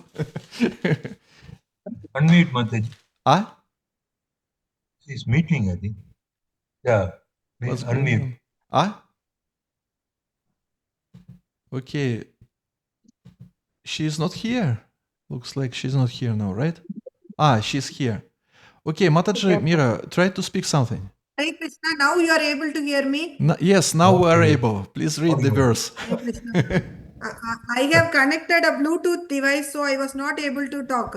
Ah, that's okay. It happens sometimes. Okay.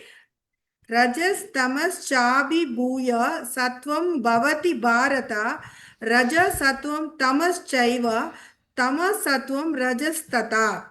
Translation by Srila Prabhupada.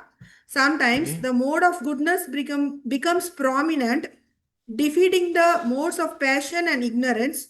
O son of Bharata, sometimes the mode of passion defeats goodness and ignorance, and other times ignorance defeats goodness and passion. In this way, there is always competition for supremacy. Thank you, Prabhu. Hare Krishna. Very important verse for our spiritual life. It means they are always competing. It means that sometimes we can be under influence of rajas, sometimes under influence of passion and so on, sometimes under influence of goodness. What should we do to become stable in our life, to make our consciousness stable? We should have good sadhana. We should wake up early in the morning, chant our rounds and so on, because this external influence is always there. So we should follow sadhana, and then consciousness will be stable and we will be able to take proper decisions in our life based on guru, sadhu, shastra, based on common sense, based on acceptance of authority of senior devotees, of spiritual master, of Srila Prabhupada, and so on. Otherwise, if one doesn't pay attention to his sadhana, then this modes, his way of thinking will be affected by the influence of the modes of material nature. We have this ISKCON hermeneutic course. Hermeneutic, it is philosophical science. Hermeneutic means the science how one should explain particular sacred scriptures or philosophical texts. ISKCON hermeneutic course. And there is methodology which is based on Srila Prabhupada's instructions. Srila Prabhupada explains what is needed from our side that we could understand his books nicely. The first requirement number one is to have good sadhana, to be in good spiritual state. Otherwise, some different conditionings of our consciousness will influence our way of thinking, and there is a chance that we will understand Srila Prabhupada's books in wrong way. And the requirement number two is to avoid mental speculations. Philosophical speculations are okay, mental speculations are not okay. We were speaking about this before. So in purport, what do we have here in purport? There is pure sattva, but this pure sattva, pure mode of goodness, is not presented in material world. Srila Prabhupada explains this here. Although there are these three modes of material nature, if one is determined, he can be blessed by the mode of goodness, and by transcending the mode of goodness, he can be situated in pure goodness or Shuddha Sattva. The term in Sanskrit goes like Shuddha Sattva. Can be situated in Shuddha Sattva, which is called the Vasudeva state, and a state in which one can understand the science of God. By the manifestation of particular activities, it can be understood in what mode of nature one is situated. Means that there are some symptoms. Something is sattvic, something is tamasic, something is rajasic, and there are chapters like chapter number 17, which we are going to study, and in chapter number 17 we will understand what does it mean austerity in sattva gun, in raja gun, in tama gun, austerity and yagya and dana, charity in different modes of material nature. Everything is written there. All the symptoms are described. So in this part of purport, the word determined is very important. Determination is needed if we want to transcend three modes of material nature. This subject matter will be covered in this chapter, 14th chapter, from the verse number 19 and till the end of the chapter. And in that verse we will see again that one can transcend the three modes of material nature if he practices devotional service with determination, without paying any unneeded attention on external circumstances.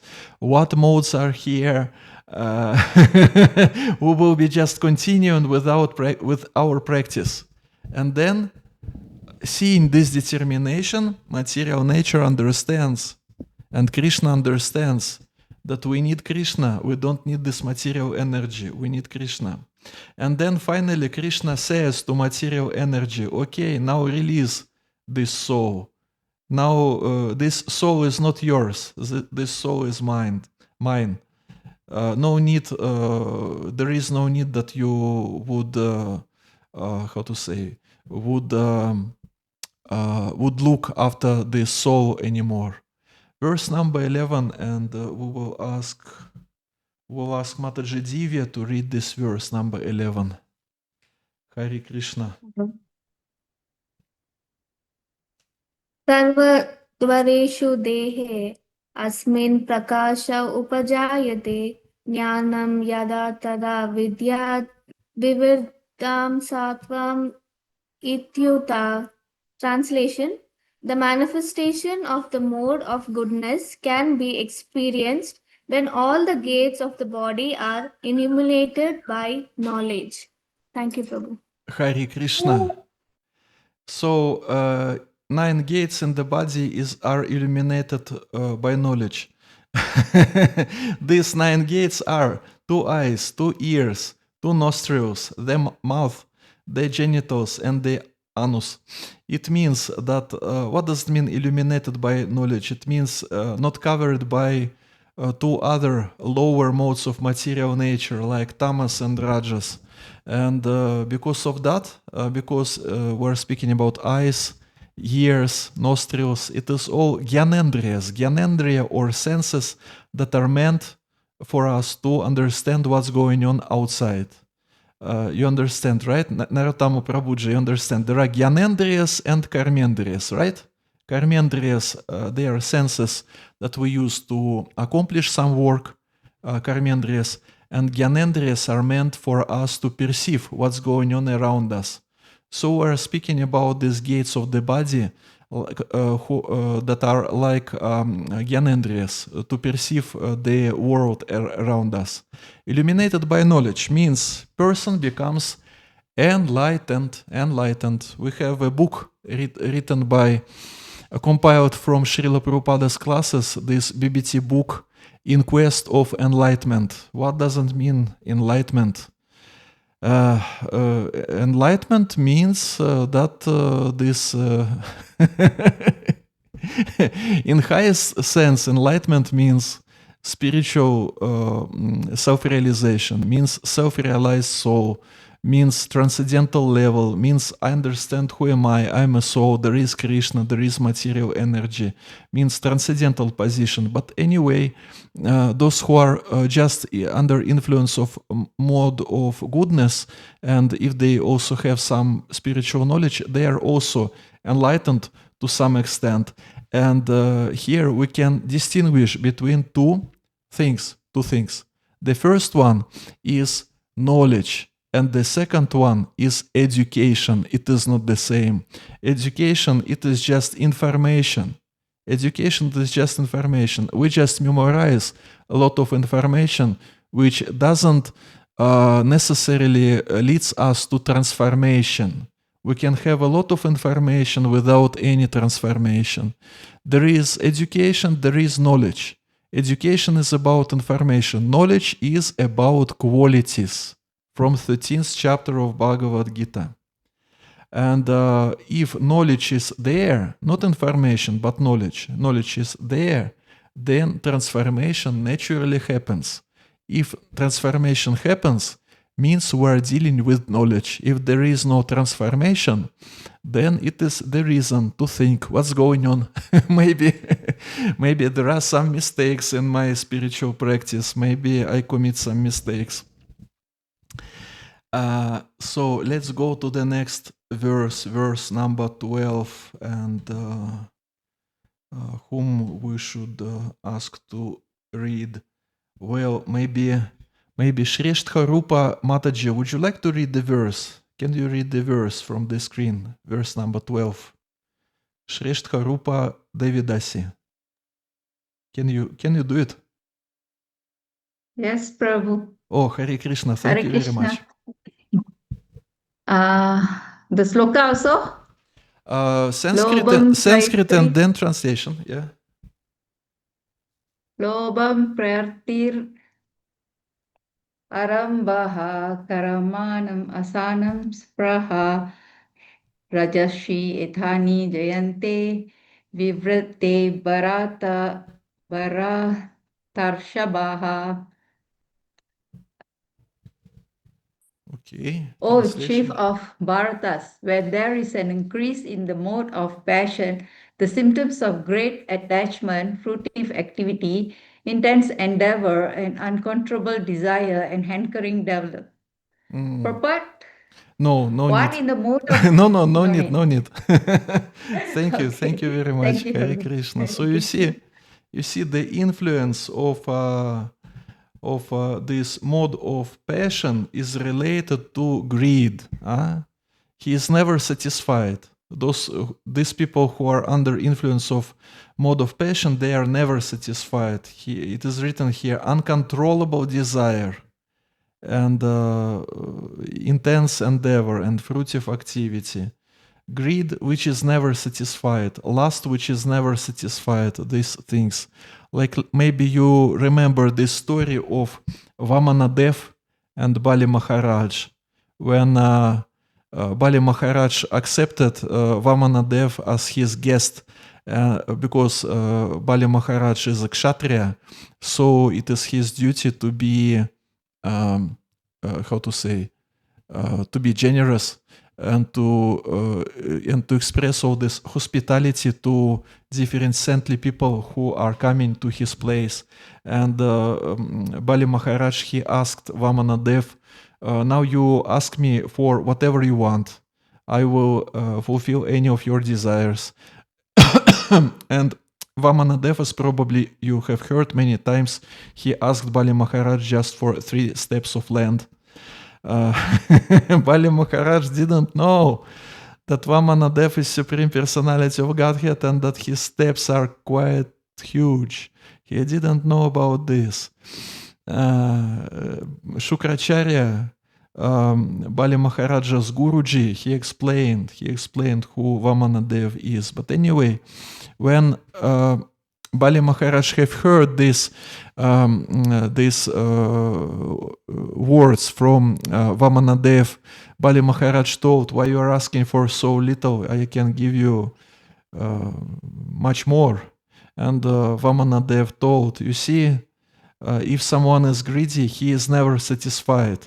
If someone is angry, he can be satisfied if just opportunity is given to him that he can shout on someone. Then gradually his anger is out. But one who is greedy, he never can be satisfied. So I decided to be not to be greedy. So I will accept just 3 steps of land.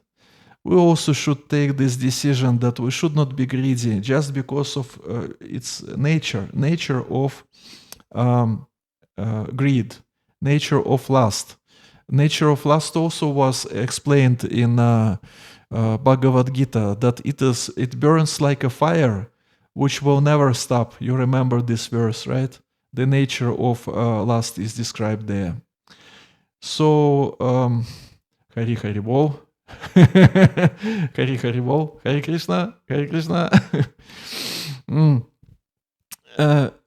Basically, we should understand that this type of happiness and passion, it is not happiness at all, because it is just the situation when one accepts that he will become happy in future. But anyway, he achieves something, then he has another goal because he attached to the process of activity itself. So this Rajasic lifestyle will not make us happy.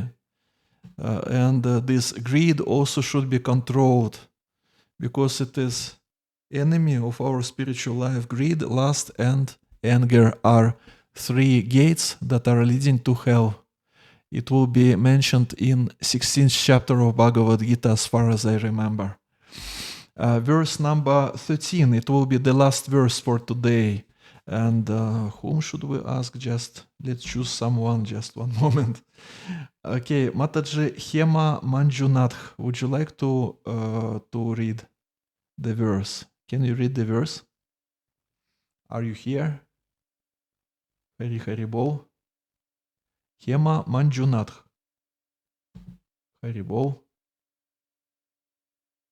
Okay, looks like she's busy. Okay, I will read.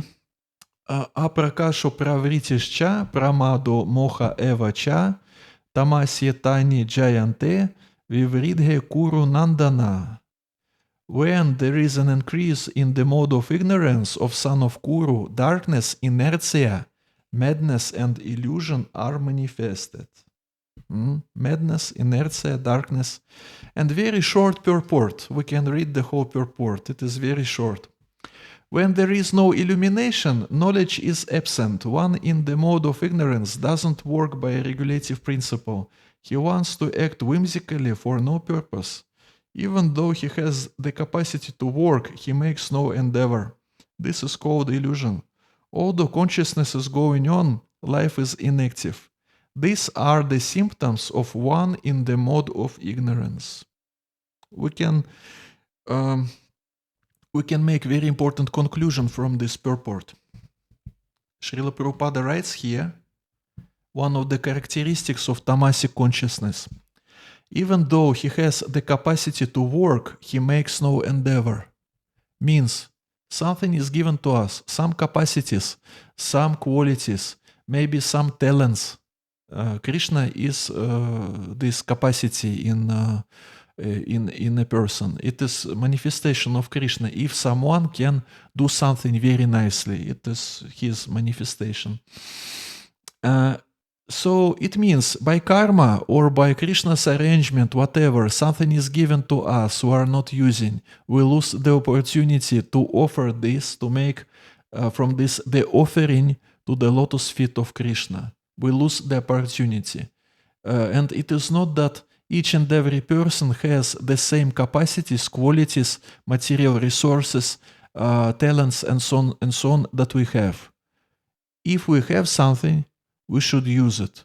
And tamagun, we should use it in yukta vairagya. We should offer this to Krishna. We should use it in devotional service. It will make us happy and it will make our life successful in spiritual sense. But tamagun is the enemy of spiritual life because it stops a living entity from the actions. So what should we do? We should analyze our life. What do we have? What capacities do we have? What resources do we have? What we can do? What are our talents, qualification, and so on and so on. And we shouldn't be lazy. Srila Prabhupada was saying that this ISKCON movement is not for two categories of people. ISKCON is not for lazy and it is not for crazy. Not for lazy, not for crazy. In both cases, it is about influence of tamagun. Because madness, it is symptom of tamagun, and laziness is also symptom of tamagun. But anyway, out of their compassion, spiritual masters sometimes, or even not sometimes, they accept disciples, those who are even tamasic disciples, and some of them, they have qualification to gradually elevate lazy and extravagant disciples to the normal state of consciousness, if they are ready to follow. It is a burden of a spiritual master, any spiritual master, that it is not that each and every candidate is worthy or is good. Some of them, after some time, you can understand that it was the crazy guy, crazy person, or lazy person, or whatever. But anyway, out of compassion, spiritual masters, they accept disciples and they give initiations to holy name, and they take karma, take responsibility for their spiritual advancement. Let us also feel this responsibility that they took on their shoulders, and let help our spiritual masters by strict following, by serious following to the orders, to the instructions that are given to us by our spiritual masters. And if tamagun, if mode of ignorance makes us inactive, we should do something with this. We should approach some devotees who are more active in devotional service than we are, and they will inspire us. They will inspire us. They will make us more active in devotional life. And if you see someone who is inactive, who is in tamasic state of consciousness, and if you are his or her friend, just approach them and try to inspire. If you know how to do it, if you know the person, if you know the approach, how to inspire. Hare Krishna. Basically, it is that is our lesson. Question. Very nice. Very nice. Sorry. Let's discuss. Sorry, Prabhu. Let's discuss. So you told me, you say just now, approach tamoguna people. What is Prabhu's recommendation? How do we tackle this kind of situation, Prabhu? It depends exactly on which kind of situations. What kind of situations you mean? Which is created by tamasic people? What kind of situations? They are tamasic people. You are tamasic people. No, they are tamasic people. Okay. Sometimes what we do, we used to go for preaching in funeral places. Which places? Somebody passed away. Funeral. Somebody passed away. Okay. Passed away. They call us to do for chanting. We just go there for chanting. They only just believe by chanting, the person who passed away will be liberated. They're thinking that way. But we end up, when we are explaining to them, the most difficult thing in our life is separation. Now, all this person was with us for a long time. All of a sudden, he departed. But he's lying there, something is missing. So where he's going the next is a problem. So we create some kind of fear in them. We may be going in a dog or animal, whatever it is, So this is going to happen to us all the while in future if we are not following into the mode of goodness, thinking of the Supreme Lord. We create that kind of environment preaching, Yeah, it is an important point. Yeah.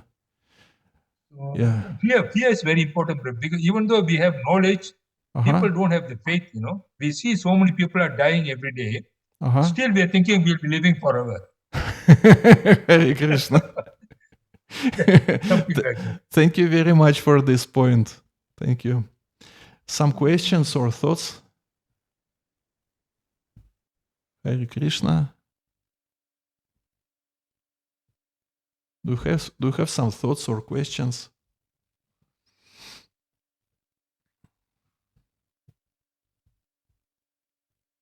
One more thing, Prabhu, I don't know whether this is related to karma or not. Sometimes how much we preach also, it is quite difficult to overcome the acceptance, Prabhuji,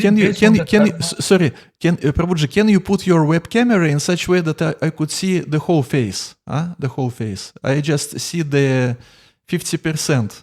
My face. Yeah, because I don't see how you articulate. Sometimes it is not so easy to understand what you are saying. It would be easier for me to understand your point or question. I was still reading. No, sometimes we are trying our best to explain to the people. Sometimes it is easy to bring them into Krishna consciousness. Sometimes you take a long time to express and then explain, and it's very difficult to accept the facts what we are trying to tell them, And they say this all this imagination, this kind of things they are talking about, So the best thing is whenever somebody calls us for a funeral chanting, somebody passed away, some devotees' parents passed away, we are very eager to go to the places because there we can create some kind of fear. Okay. That is there. Okay. And how often someone dies in your area? I don't know. Not very often. It depends, Prabhu, because not all people are inviting us. There are few related people. People believe in Krishna consciousness. They think that in the funeral places, we go and chant the Hare Krishna Mahamantra. They have some kind of high respect. They invite us for chanting, But after chanting, they also sit and they gossip. They're talking all kind of things. And they're thinking that the dead person will be liberated. by the chanting. Possibly there could be some benefits. I understand that. Well, let them think this, otherwise they will become depressed. And why do we need their depression? Let them just be in happy mood. After some time, they will read and study Bhagavad Gita. Maybe they will take Bhakti Sastri course, and they will understand how it works. Yeah.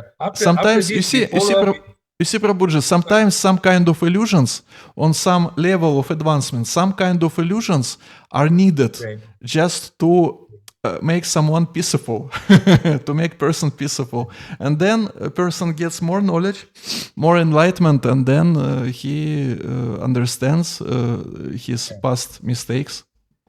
After that program, we follow up with them. We go to the same house, we continue with them. We tell them that, that day we came in for the funeral chanting. Now we are coming up to explain to you more in detail of the life and all this. Still very difficult to for them to accept the facts and everything, So that's why I'm thinking sometimes is it karma related or whatever it is, we don't know. They're all intellectual, they're all educated people. It is ignorance related. Ignorance related, and also as I've mentioned from Nectar of Devotion, there is a chapter in Nectar of Devotion where qualification for bhakti is described.